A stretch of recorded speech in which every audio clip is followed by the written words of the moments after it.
Hello everyone and welcome to the digital classes of Lalbagh Girls. Myself Ekta Agarwal and today I am making this video for class 12th students. My subject for you all is microeconomics today.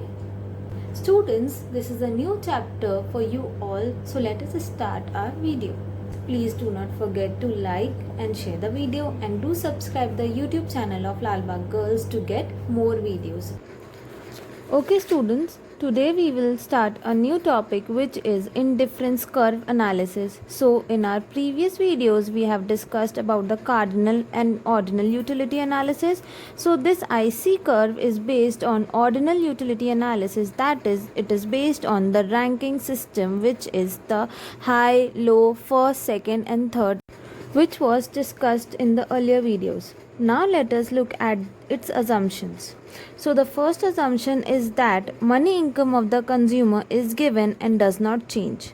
The second assumption is that the consumer spends his income on such goods which can be substituted for each other. The third assumption is that the consumer's preference for the two goods is well defined. And the fourth is more of a good always gives more satisfaction to the consumer. Fifth and the last assumption is that the consumer is rational. He always maximizes his satisfaction. After this, we will look at the indifference set. This table which you can see in this image is the indifference set. In this, it is a combination of A, B and C and D, in which the scale of preference for two goods is specified. Each combination offers the same level of satisfaction to the consumers. As there is no difference among the combination A, B, C and D, we may say that the consumer is indifferent across these combinations.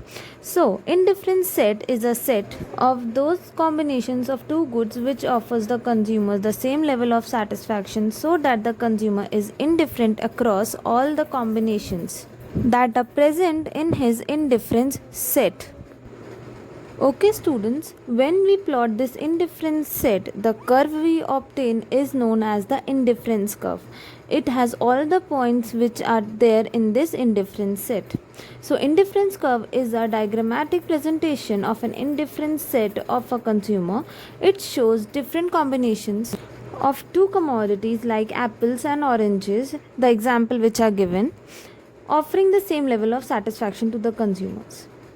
So now after that we move to our next topic, which is the properties of the indifference curve. So the first property is that the IC curve slopes downwards, which means the slope is downward of the IC curve, which you can see in the image also. The second property is that it is convex to the origin, which means that this curve tends to decline with time. The third property is that higher IC curve shows higher level of satisfaction. As you can see, IC4 gives higher level of satisfaction as compared to the other IC curves which are 1, 2 and 3. The maximum satisfaction gaining is from the IC curve 4. The fourth property is that IC curves do not intersect each other at any point. They are independent curves and never intersect each other. The fifth and the last property is that the indifference curve does not touch any of the axes, that is, it does not touch the x-axis or the y-axis. This was all for today class. I hope you are clear with the topics that I have discussed with you in this lecture. Thank you students for watching the video.